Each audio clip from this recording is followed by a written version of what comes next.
अपने YouTube channel JCD classes में आपका स्वागत है। तो प्यारे बच्चों, 23 तारीख का पेपर आ चुका है। त्रैमासिक परीक्षा 2023-24 का है, राजनीति शास्त्र का है और कक्षा 12वीं का सेट ए है। सेट बी भी इसका मैं बहुत जल्द प्रोवाइड कर दूंगा। सेट बी में बहुत सारे क्वेश्चन आपको चेंज दिखने को मिल सकता है। यदि आपको पूरे के पूरे 80 नंबर चाहिए तो सेट बी भी देख लेना। और एकदम ये रियल पेपर है। क्या है? रियल पेपर है, ओरिजिनल पेपर है। पूरा सोल्यूशन के साथ मैं इस वीडियो पर प्रोवाइड कराने वाला हूं। तो वीडियो के लास्ट तक बने रहना। और जिन्होंने अभी तक चैनल को सब्सक्राइब नहीं किया है, चैनल को सब्सक्राइब कर दो और बेल आइकन को प्रेस कर दो। इस वीडियो को जितना हो सके अपने दोस्तों में शेयर कर देना ताकि सभी के पास पहुँच पाए और वो अपनी तैयारी अच्छे से कर पाएँ। तो चलिए स्टार्ट करते हैं। ठीक, तो चैनल को सब्सक्राइब कर लेना। आपके लिए इतना मेहनत करते हैं। तो पहला क्वेश्चन क्या है? सही विकल्प चुन करके उत्तर देना है। 6 नंबर का सही विकल्प आया हुआ है, आपको सही विकल्प चुन करके उत्तर लिखना है। पहला क्या है? सोवियत संघ का विघटन किस वर्ष हुआ था? तो सोवियत संघ का विघटन यानी सोवियत संघ जो था रूस है वो जब उसका विघटन हुआ, पार्ट में बटा, तो कौन से सन में बटा? तो 1991 में विभाजित हुआ था। ठीक, फिर बोल्शिविक क्रांति कहाँ हुई थी? तो बोल्शिविक क्रांति कहाँ हुई थी? तो ये हुआ था सोवियत रूस में हुआ था। कहाँ हुआ था? सोवियत रूस में हुआ था। फिर यहाँ पास देखिए तीसरा नंबर क्या है? द्विध्रुवीयता के उदय का क्या कारण था? तो द्विध्रुवता के उदय का कारण दो शक्तियों का उदय, परमाणु हथियारों का दौर और बड़ी शक्तियों की कम संख्या, ये सभी हैं। तो उपरोक्त सभी होगा। ठीक, फिर यहाँ पास देखिए क्वेश्चन क्रमांक चौथा क्या है? यूरोपीय संघ की मुद्रा है। तो यूरोपीय संघ की मुद्रा क्या है? यूरो है। ठीक ना, इसको अच्छे से कर लेना। फिर अगला यहाँ पास देखिए, अगला है खुले द्वार की नीति अपनाई गई थी। तो खुले द्वार की नीति किसने अपनाई थी? चीन ने अपनाई थी। फिर यहाँ पास एक डाउट है प्यारे बच्चों, यहाँ पास मैं बता दूं कि यूरोपीय यूनियन संघ की स्थापना कब हुई थी? तो बहुत जगह मिलता है कि 1993 में हुआ था, लेकिन यहाँ पास 1993 क्वेश्चन में है ही नहीं। तो इसलिए मुझे इसका आंसर मैं क्लियर आपको नहीं बता रहा हूँ कि क्या होगा। 1993 विकिपीडिया वगैरह में गूगल में सर्च किया तो 1993 आ रहा था। इसको देख लीजिएगा, है ना। इसका आंसर यदि पता होगा तो नीचे कमेंट बॉक्स पर कमेंट कर देना। यहाँ पास रिक्त स्थान की पूर्ति आप देख सकते हैं। 6 नंबर का रिक्त स्थान की पूर्ति आया है। साप्टा पर खालिस्तान दक्षेत सम्मेलन में हस्ताक्षर हुआ। साप्टा पर 8 दक्षेत सम्मेलन में हस्ताक्षर हुए थे। कितने? 8 देशों ने दक्षेत सम्मेलन में सहभागिता लिया था, जिसमें अपना भारत देश भी था। ठीक, भारत पाकिस्तान के बीच शिमला समझौता खालिस्तान में हुआ था। तो 2 जुलाई 1972 में हुआ था। कहाँ हुआ था? शिमला में 2 जुलाई 1972 में हुआ था। 1972। ठीक, याद रखिएगा। फिर यहाँ पास सार्क संगठन के सदस्य राष्ट्रों की संख्या कितनी है? तो इसमें राष्ट्रों की संख्या 7 है, जिसमें अपना प्यारा भारत देश भी शामिल है। सिक्किम खालिस्तान में अलग राज्य बना। तो सिक्किम 1975 में, किसमें? 1975 में अलग एक राज्य घोषित किया गया था उसको। फिर अगला क्वेश्चन क्या है? स्वतंत्रता के बाद भारत के 5वें प्रधानमंत्री कौन थे? तो स्वतंत्रता के बाद भारत के 5वें प्रधानमंत्री चौधरी चरण सिंह थे। कौन थे? चरण सिंह थे। चौधरी चरण सिंह थे। ठीक, फिर अगला क्वेश्चन क्या है?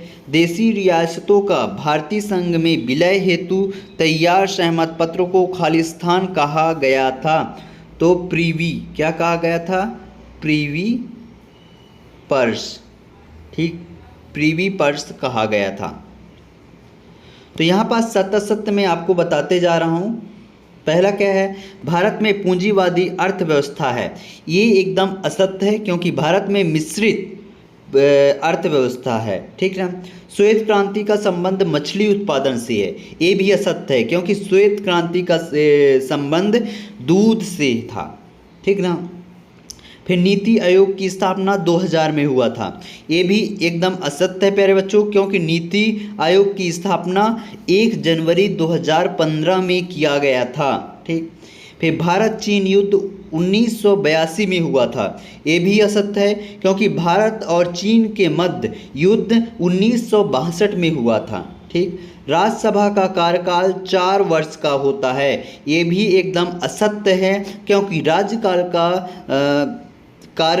राज्यसभा का कार्यकाल 6 वर्ष का होता है। ठीक। भारत विदेश नीति का आधार शांतिपूर्ण सह अस्तित्व है, तो ये भी असत्य है क्योंकि बहुत विद्रोह आंदोलन किए गया था। तो इसका मुझे करेक्ट ऑप्शन नहीं पता है, लेकिन जहाँ तक है तो असत्य ही होगा। तो पूरे के पूरे असत्य हैं। ठीक। फिर यहाँ पास अब सही जोड़ी का मिलान करना है, तो मैं आपको पूरा बताते जा रहा हूँ आंसर, आप देखते जाइएगा। मैकमोहन रेखा ये किसके बीच है?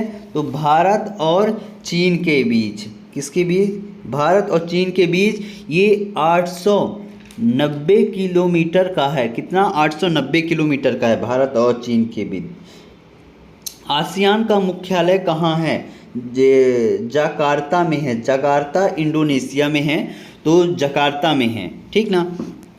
आसियान की स्थापना कब हुई थी? तो अगस्त 1967, यानी 8 अगस्त 1967 में हुआ था। 18वां दक्षेद सम्मेलन कहाँ हुआ था? तो नेपाल में हुआ था। कहाँ हुआ था? नेपाल में हुआ था। कारगिल युद्ध कब हुआ था? तो 1999 में हुआ था। कब हुआ था? 1999 में हुआ था।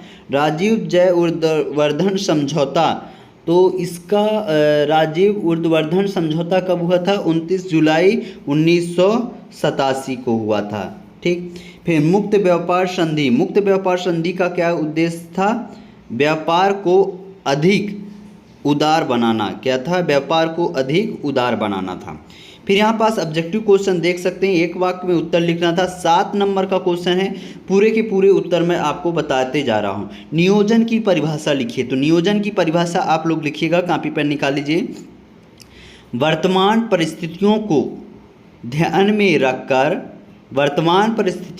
ध्यान में रखकर किसी लक्ष्य की प्राप्ति के लिए भविष्य की रूपरेखा तैयार करने के लिए आवश्यक क्रियाकलापों के बारे में चिंतन करना नियोजन कहलाता है। ठीक ना। इसको आप लिख लीजिएगा।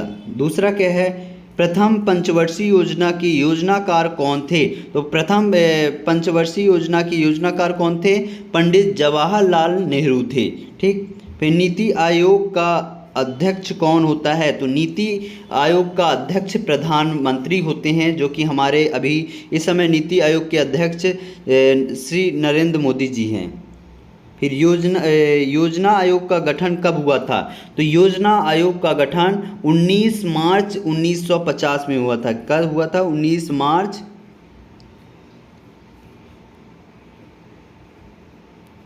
1950 में हुआ था। ठीक। फिर विदेश नीति क्या है? तो विदेश नीति क्या है, इसको आप लिखिएगा।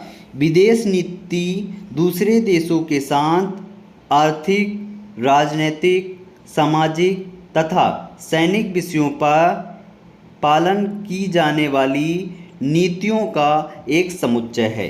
क्या है? विदेश नीति दूसरे देशों के साथ आर्थिक, राजनीतिक, सामाजिक तथा सैनिक विषयों पर पालन की जाने वाली नीतियों का एक प्रमुख समुच्चय है। ठीक। फिर अगला क्वेश्चन क्या है? भारत का प्रथम परमाणु परीक्षण कब हुआ था? तो भारत का प्रथम परमाणु परीक्षण 18 मार्च 1974 में किया गया था। कब किया गया था? 18 मार्च 1974 में किया गया था। पोखरण एक राजस्थान का जगह है, तो पोखरण में किया गया था। पोखरण राजस्थान में किया गया था। 18 मार्च 1974 में पोखरण राजस्थान में किया गया था। ठीक। फिर शिमला समझौता कब हुआ था? तो शिमला समझौता 2 जुलाई 1972 में किया गया था। कब किया गया था?